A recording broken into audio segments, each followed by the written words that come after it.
Then usually after that, those meets, and you get back. Sometimes if it's a really far away game, you'll stop for dinner with your team, which is always really fun. It's a really good like team bonding experience to kind of stop after a big win and get some like Subway or whatever you want. And then you get back, and you can kind of, there's a lot of places, like common places you can hang out around campus. So I don't know if you guys have seen at the Union. We have the Union, which is right across here under the girls' dorm. And we also we usually have many activities in the gym, or we have activities off campus. So we'll run trips to like the movies, we'll run trips to fast food places, bowling. Right now we're approaching Halloween, so we take trips to like a local haunted house area. There are many options like that. And then usually, so that's kind of like how Saturdays go. And then Sundays are usually a pretty quiet day on campus. Sundays, usually everybody has that day off from sports.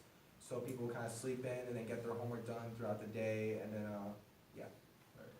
And part of the nice thing about Sundays as well is you have your study hall from 7:30 to 9:30 as you have school the next day. And, it really helps you with the procrastination side of things, because I went to a day school before this, and not having a study hall when you're at home, you find it very easy to go to sleep early or whatever it is, and, wake up the next morning and have to study for a quiz. So here it's the academic side of things that make it very easy to get your work done and do things on time. So I've really been appreciating that so far. Does anyone want to join in about the Sunday outings that have been happening, either the hiking or the surfing? Yeah, so like I said before, we do offer like a lot of weekend trips. And then also on Sundays, sometimes we do, actually very often now, we've been having a lot of different hiking trips. So to the local mountains or local places.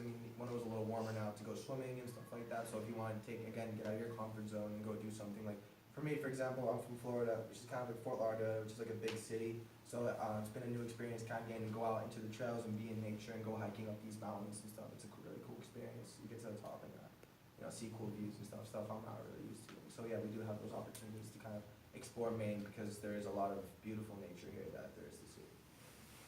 I've also been fortunate enough, one of the teachers here on campus, Mr. Bonus, plays he calls it a traditional Celtic sport called hurling, which I don't know if any of you have heard of it, but it's basically a mixture of lacrosse, hockey, soccer, baseball.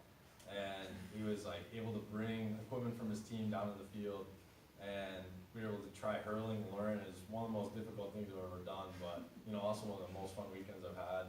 And afterwards he told us he'd take us to go swimming, so we went cliff jumping.